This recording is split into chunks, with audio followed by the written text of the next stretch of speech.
राहुल गांधी और कांग्रेस को लेकर हरियाणा के गृह मंत्री अनिल विज की प्रतिक्रिया सामने आई। उन्होंने राहुल गांधी पर निशाना साधा और कहा कि गुजरात हाईकोर्ट ने राहुल को कोई रिलीफ नहीं दी। राहुल गांधी पर कई और भी केस चल रहे हैं। अगर सुप्रीम कोर्ट भी राहत नहीं देता तो सजा भुगतनी पड़ेगी। अनिल विज ने दीपेंद्र हुड्डा के बयान पर भी पलटवार कहा कि कांग्रेस आई और अब गई बन चुकी है। दीपेंद्र हुड्डा कभी कभी बहकते रहते हैं। हरियाणा कांग्रेस की अंदरूनी कलह पर भी अनिल विज ने चुटकी ली। क्या कुछ कह रहे थे, सुनिए आप। कोई रिलीफ नहीं दिया है। जो उनके ऊपर सेक्शन 499 और 500 का यानी मानहानि का मुकदमा चल रहा है और जिसमें उनको 2 साल की सजा सुनाई गई है कि बार बार उसी प्रकार का अपराध करना, ये उनकी सोच में शामिल है।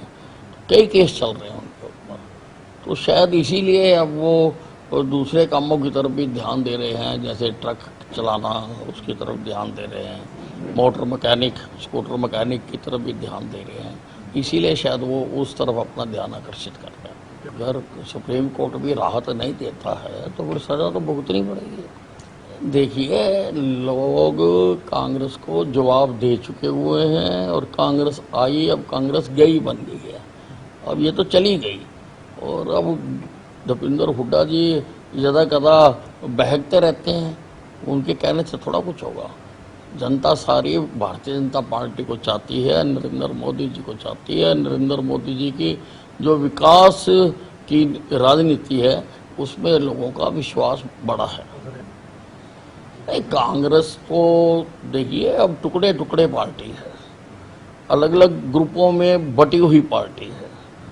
अब दीपेंद्र हुड्डा जी कुछ घोषणाएं करते हैं तो जो अध्यक्ष है शैलजा जी, वो कहती हैं कि इनको ये घोषणाएं करने का अधिकार नहीं है। इसका मतलब ये हुआ कि हुड्डा जी दिन रात झूठ बोलते हैं। कहीं उनकी पार्टी में कोई फैसला नहीं हुआ और इस प्रकार से झूठ बोलते हैं। और शैलजा जी भी ठीक कह रही हैं, क्योंकि शैलजा को लगता है कि सरकार तो आनी नहीं है, तो इस प्रकार से लोगों को गुमराह किया जा रहा है।